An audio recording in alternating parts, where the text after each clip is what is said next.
உங்கள் பிள்ளைகள் பணத்தை குறித்து கணக்கு வகுப்பை காட்டிலும் உங்கள் மளிகை பட்டியலில் தான் அதிகம் கற்றுக்கொள்வார்கள்.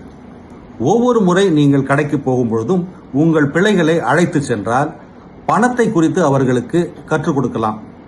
நீங்கள் ஒழுங்காக பட்டியல், அதாவது லிஸ்ட் தயார் செய்து அதை கொண்டு பொருட்களை எடுக்கிறீர்களா, அல்லது கண்ணில் பட்டதை எடுத்து வைக்கிறீர்களா? கம்பெனி, அதாவது பிராண்ட் பெயரை பார்த்து எல்லாவற்றையும் வாங்குகிறீர்களா, அல்லது விலைகளை ஒப்பிட்டு வாங்குகிறீர்களா? எதை வாங்க முடியும், அஃபோர்டபிள் எது, எதை வாங்க வேண்டாம் என்று பேசுகிறீர்களா? பிள்ளைகள் எப்பொழுதும் கவனித்துக் கொண்டே இருப்பார்கள்.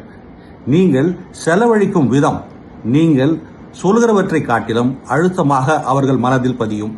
உங்கள் பிள்ளைகள் பணத்தை குறித்து ஞானமுள்ளவர்களாக வளர வேண்டும் என்று நீங்கள் நினைத்தால் எல்லாவற்றிலும் மாதிரியாக இருங்கள்.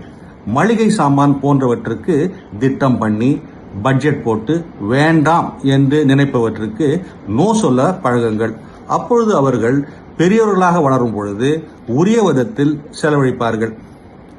பணத்தை பற்றிய பழக்கங்கள் கற்றுக் கொடுப்பதை விட பார்த்து பழகிக் கொள்வதே எளியது. உங்கள் பிள்ளைகள் உங்களிடம் எதை பார்க்கிறார்கள்?